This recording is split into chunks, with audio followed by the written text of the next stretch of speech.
Yeah, first we'll talk about the macro markets as usual.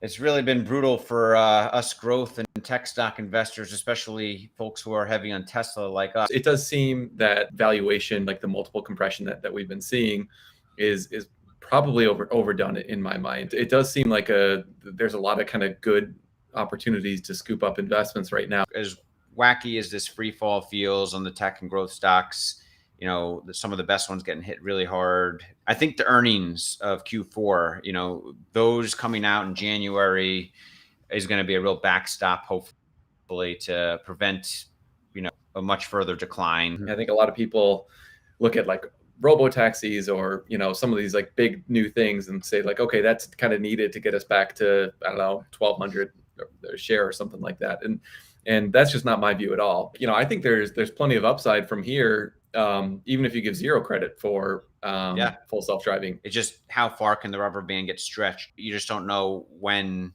market's going to stop selling these names. That's what I find so fascinating about markets. It can be so irrational in both ways, on the upside and the downside. And time is on our side. If we could just make it a few weeks, I think it's more about just week longs who are getting out, who have gotten out, and who are waiting to get back in. There is a lot of weak conviction institutional portfolio managers, I think, that do own Tesla because they feel like they have to, not because they believe in the company. And I think perception wise, it'll really hurt Tesla if this Giga Berlin factory doesn't have any meaningful production for all of 2022. But I think in reality, there is some insurance with China and Giga Shanghai upping production rates. I mean, Tesla could be producing, 1.5 at a run rate of like 1.5 million or 2 million a year in China by the end of 2020, at the run rate by the end of 2022. What I understand is their highest margin cars are the ones they can produce in China and export to Europe. A couple tidbits on Elon himself personally. Person of the year in Time. That was interesting. Talked about saving taxpayers billions on launches and that sort of thing. And yeah, I'm like, hey, that's great that sort of information gets out there. Everyone listening to this, all of you and I, we're in our own tunnel.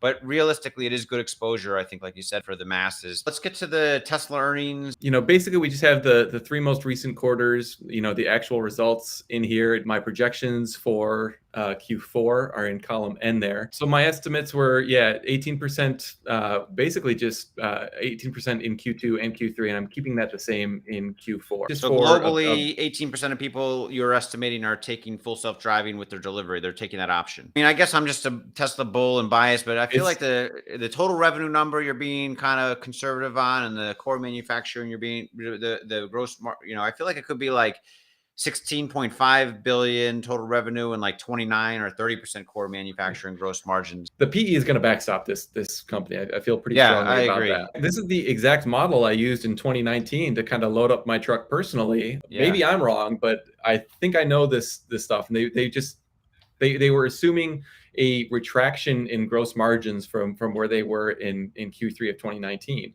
And that just made no sense to me, because Fremont was going to continue to be optimized and you were going to add in Shanghai afterwards. So here's like my historical accuracy chart. Wall Street has every quarter except for Q4 2020. They've been significantly under Tesla's actual estimates. They've just been so wrong. And it's like, when are you going to learn? I wish it's tough to buy more when you're already maxed out on it. I kind of think this will have mostly blown over by that time. It's certainly possible that we'll kind of be in either a worse downturn or some sort of, continuation of the uncertainty. But a lot of these growth stocks, I think, are starting to look like value stocks for the reasons we just pointed out with Tesla. How much bigger can a plan get? How many trillions are you going to give him? Imagine the backlash from Warren and Sanders. So I don't think there will be another performance plan. I think you'll have limited production in Q1 and just kind of ramping through all of